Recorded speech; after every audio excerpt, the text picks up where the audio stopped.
A Step into the Past Volume 12 Chapter 10. Book 12 Chapter 10 Premier Residence Banquet. Arriving at the premier residence, Master Tu Xian is waiting to welcome them.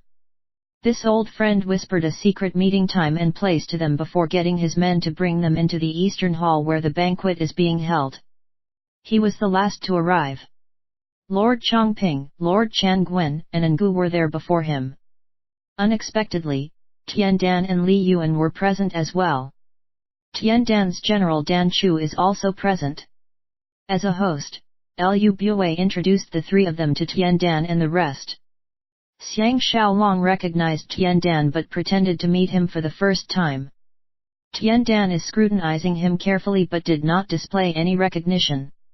However, this devious man masks his thoughts well.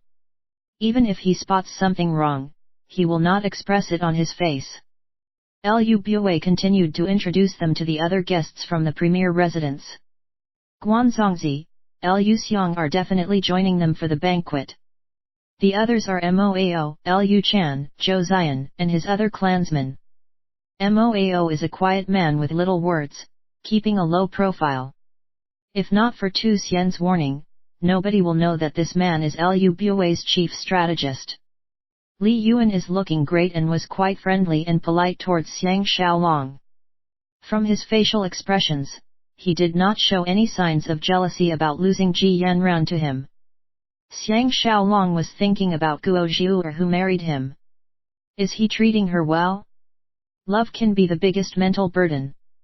The three allied states of Han, Zhao, and Wei were not invited to this banquet, showing that Lu Bue supports only the friendship between Qin, Qi, and Chu. Since this is the case, Yan should be invited as well. It is possible that Yan has caused the death of Princess Jian and Lu Bue did not invite them on purpose so as not to make things difficult for Xiang Xiaolong. Everyone got seated. Just by looking at the seating arrangements, Xiang Xiaolong can tell that it has been thought over carefully. The banquet is held in the large hall with people seated on two side rows. Tiandan and Li Yuan were seated at the first seat of the two rows. Lu Bue himself was seated beside Tiandan while Ngu is accompanying Li Yuan. Following them were Xiang Xiaolong seated with Guanzongzi, the Chongping brothers with Dan Chu and Lu Xiang, followed by Teng Yi, Jing Jun accompanied by Tu Xian and Moao, etc. Tiandan started.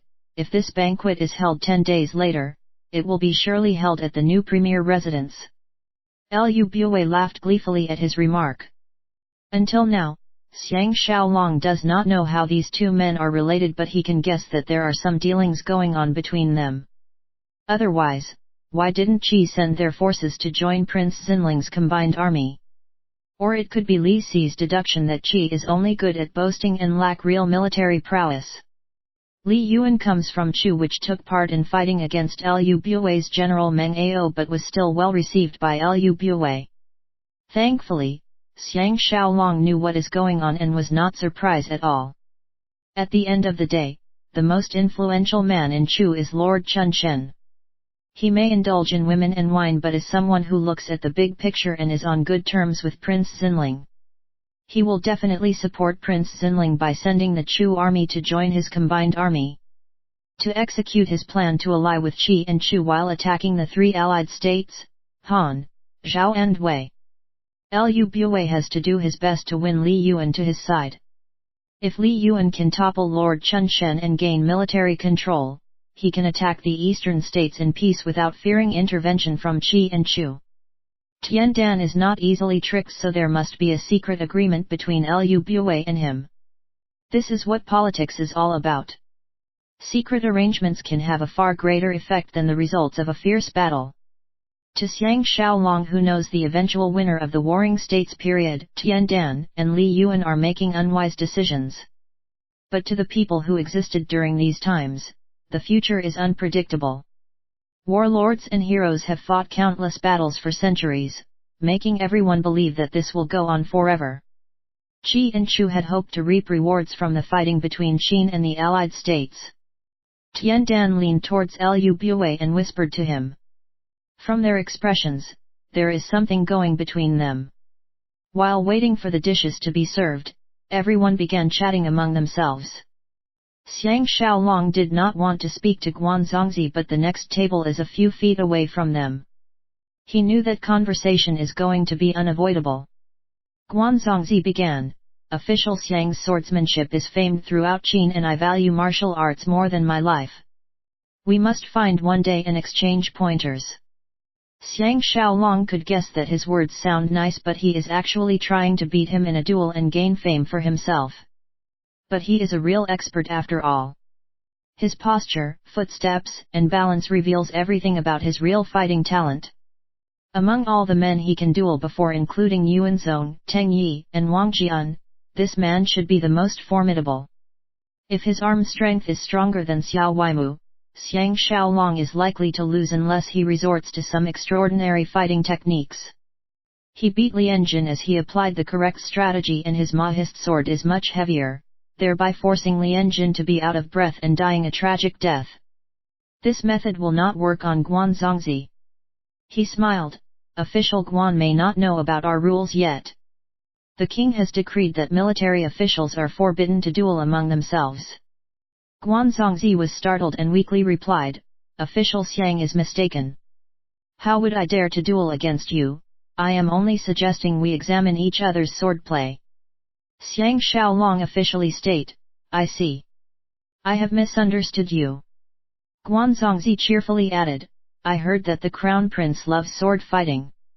Premier Lu is concerned that official Xiang may be too occupied and wanted me to teach the crown prince, but forgot that I am very busy myself. Premier Lu may be a brilliant man, but he makes some small errors as well." Xiang Xiaolong was caught by surprise. Lu Bue's attacks come one after another like waves upon the shore. Firstly, he used Lao Ai to tie Zhu Ji down, and now he is trying to use Guanzongzi to isolate Xiang Xiaolong from the royal family altogether.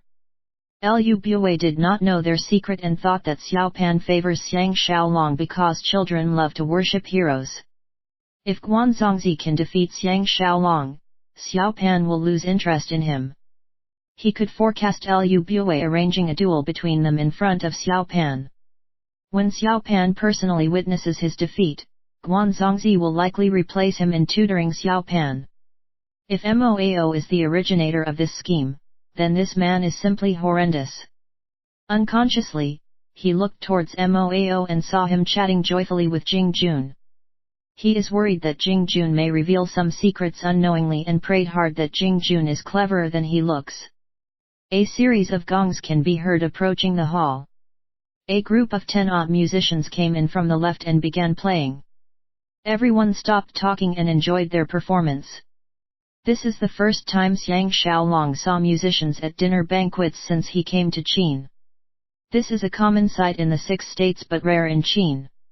It appears that Lu Bue is becoming more and more reckless and even started this culture in Qin. As everyone is waiting with anticipation, a group of nearly 30 courtesans danced lightly like butterflies into the hall. Full of liveliness and beauty, they gathered at the center of the hall and began performing according to the music. These young ladies were of average build and dressed in bright flowery colors, showing their excellent curves and astonishing skin. With their gentle expressions and pleasant singing, everyone present was intoxicated by their presence. Lord Chongping and Lord Changwen are hot-blooded young men and were dazed at the sight before them. Remembering Lu Bue's promise to give them some of the courtesans, they stared hard and tried to memorize who are the prettier ones. Xiang Xiaolong hated this practice of using women as gifts. He frowned in silence. Guanzongzi suddenly came to his ear and whispered, "Like you, I hate to see decent women who are treated like slaves. The only thing I can do for them is to keep them in my own room and treat them well." Xiang Xiaolong was completely blown away and cannot imagine these humane words coming from him. His impression of him greatly improved. After the dance has ended, the Yan girls divide themselves into 2 groups and greeted the guests. The hall was filled with thunderous applause. They did not take their leave and lined up neatly to be assessed by the men. Lu Bue chortled, "People say that the ladies from you are the prettiest. Having traveled all around the world, I must say that the ladies of Yan are not inferior too." The Yan ladies must be virgins, as Lu Bue had mentioned, because every one of them became embarrassed immediately. Tian Dan the expert remarked, the Qi lady is passionate, the Chu lady knows her fashion, the Yan lady is gentle, the Zhao lady is charming, the Wei lady is elegant, the Han lady has the best figure. This is my frank assessment after personally trying and after discussing with other men. Lord Chongping objected, why is there no assessment of the Qin lady? Li Yuan joked, the Qin lady is known for her stubbornness and Chancellor Tian is a guest and dared not say it. But having seen Qin Qing's excessive beauty, I think the ladies of Qin and you are the prettiest of all. Who can match the beauty of official Xiang's wife and the widow Qin Qing? Finishing, hints of jealousy can be seen on his face. Guanzongzi interrupted, no wonder Lord Chongping has such strong objections. I heard that Lord's sister is an expert swordswoman and her looks are as good as her sword. If it was me, I will speak out for my sister as well. Lord Chongping smiled bitterly, a Qin lady like her is indeed stubborn. My brother and I have suffered greatly under her hands. The moment he said these words, everyone at the banquet roared out with laughter. Xiang Xiaolong is reassessing Guanzongzi, thinking that this man is more capable than he had imagined. He is very articulate and knows how to win the hearts of others. Compared to Xiao Weimul, who only knows how to fight, and Lian Jin, who is so cocky, he is way better than them. As a result, Lu Bue has chosen him to counter himself. Lu Bue laughed until he choked. Prince Dan's generous gift consists of 100 Yan ladies. After careful selection, I have handpicked the best 28 for all of you. You can choose with your eyes blindfolded and still end up with a good catch. After the banquet, I will send them to each of your residences. The Yan ladies, you are dismissed. The ladies kneeled down and bade farewell before taking their leave. Lord Chongping and the rest finally regained their composure. Lu Bue is an easy-going man and is very generous to those he is keen to bribe. It is no mystery why his power is growing every day, and he even dared to poison King Zhuangxiang. After 3 rounds of drinking, the musicians begin to play again. Everyone was astounded and did not know what program is coming up next. Out of a sudden, a cloud of red flew into the hall. Among the flashing swords, a delicate and charming belle was seen. With a sword in each hand, she displayed many enchanting yet difficult sword poses, causing those present to be deeply fascinated. She was dressed in a yellow and white warrior suit but had a large red cloak on. Awe-inspiring and imposing, she gained everyone's attention in the shortest amount of time. The cloak was moving quickly like a ball of fire, making her strong fighting spirit even more mesmerizing and captivating. Her swords flashed relentlessly from her toned arms and were full of life and energy. Even Xiang Xiaolong was dazed by her performance. Guanzongzi has an intoxicated look on his face and he watched without blinking. Using her sword to protect her body, she leapt forward and somersaulted several times, earning loud cheers from the crowd. Her swords flashing again, she suddenly moved towards Xiang Xiaolong's and Guanzongzi's table. As everyone is watching with a mixture of fear and amazement, her 2 swords shot out towards them. Both men did not make a single move nor did they blink once, allowing the swords to brush past their noses. The young lady stared fiercely at Xiang Xiaolong for a quick second before she kept her swords, saluted and left like the wind. Xiang Xiaolong and Guanzongzi exchanged a smile as both of them started to become more suspicious towards each other. Everyone looked at Lu Bue and wanted to know who is this pretty lass who can use the sword so well. Lu Bue merrily mentioned, if I have to give this girl away, the receiver will have to be my son-in-law. Xiang Xiaolong recalled the angry look on her face and instantly knew who she is. She is the Lu Bue's third daughter Lu Niangrong, whom he refused to marry. After the banquet, Lu Bue had already sent 3 Yan courtesans to Wu residence. Xiang Xiaolong and Teng Yi had a quick conference and informed Jing Jun, little Jun can choose one of them and must treat her well and not as a slave. Jing Jun was caught by surprise and nodded in agreement. Before Xiang Xiaolong finished speaking, he had slipped out to choose a woman. Xiang Xiaolong and Teng Yi faced each other and smiled bitterly. They thought of Lord Chongping and Lord Changwen at the same time. With Lu Bue's bribery, they will switch sides to support him sooner or later. To Pu Buletin and Lu Chao waiting beside them, Xiang Xiaolong instructed, "The other two girls shall belong the two of you. They are helpless ladies and I want you to take care of them for life and give them happiness." Lu Chao and Pu Buletin were surprised as well to gain rare Yan beauties. Originally, they should serve Xiang Xiaolong and his wives and it will be long before they get such opportunities. But Xiang Xiaolong is a unique master who is fair and generous. Both men are deeply grateful for the gifts. After settling the girls, Xiang Xiaolong and Teng Yi sat down for a chat.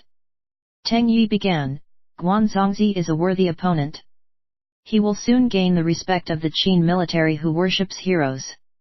Compared to the 6 states, the people of Qin are more innocent and are easier to deceive." Xiang Xiaolong sighed, "From my point of view, I know that he has evil intentions but admired him at the same time. We have finally met our match." Teng Yi added, "Moao is the dangerous one and kept a low profile. Without Tu Xian's reminder, we will never know that he is such a significant character in the premier residence. This kind of hidden enemy is the most frightful. You must not forget your appointment with Tu Xian tomorrow at Phoenix Bridge. I am sure he has some news for us." Xiang Xiaolong nodded to his head to show that he has remembered and stated in a deep voice, "We must plan to kill Moao during the hunting fair." Teng Yi frowned, "Are you sure he will be present?" Xiang Xiaolong affirmed, "This is the best time to network with Xianyang City's royal family as well as the high-ranking officials. Lu Bue will need him around to assess his opponents and he will be there for sure. Our biggest advantage is that Moao does not know that we are aware about his devious schemes." Teng Yi detailed, "Leave this to me. We will begin by examining and analyzing the western wilderness intimately. The people of Jing village are second to none in the forest. As long as we can get Moao to be alone for a short while, we can make it look like he has been bitten by a poisonous snake. Lu Bue can only blame heaven for his death." Xiang Xiaolong was delighted, "We shall do as second brother advised." Teng Yi had a hurt look on his face, "I feel really guilty about Princess Jian and the maids. As long as I can do something for them, I will sleep better at night." They head back to their bedrooms. Wu Tingfang and the other wives are still awake and waiting for him to come back. Nursed by a nanny, Xiang Baoer had fallen asleep already. Xiang Xiaolong had been working the whole day and was exhausted. As Tianzhen and Tianfang assisted him in changing, Ji Yanran asked in a low voice, "Sister Qin wishes to see you. Can you try to visit her tomorrow? She also hopes that me, Tingfang and Ji can stay at her place for a few days." Xiang Xiaolong shrugged his shoulders. "As long as all of you are agreeable, why not? But I am not sure if I have any free time tomorrow." Ji Yanran assured, "Just do your best." On the other side, Wu Tingfang commented, "Look. Sister Yanran is in such high spirits today." Xiang Xiaolong was curious, "What has happened?" An ecstatic Zhao Ji replied, "Her godfather sent her an intricate 5-string qin, musical instrument, shaped like a banana. Sister Yanran is over the moon." Xiang Xiaolong was pleased, "Is there news about Mr. Zhou?" Ji Yanran blissfully state, "Godfather went to Bashu and visited Lady Huayang. He found the scenery to be picturesque and stayed there to focus on his. Based on his intellect, it will be a great piece of work." Wu Tingfang smiled, "When will our talented lady write her own book?" Ji Yanran shot her a look, "I did have that intention but once I met my nemesis Xiang Xiaolong, I discovered that my knowledge compared to his was like comparing the glow of the firefly to the glow of the moon. Thus, I gave up that idea. He should be the one who should write a book." Xiang Xiaolong was guilt-ridden and he led his pretty wives to bed. That night, he dreamed that he was in the heavenly Bashu and even Qinqing is with him. Together, they led a peaceful existence without a care in the world. The dream turned into a nightmare where he saw Zhaoya who is so sick until she did not look like a human anymore. When he woke up with his body full of sweat, he found out that the sun is already high up in the sky.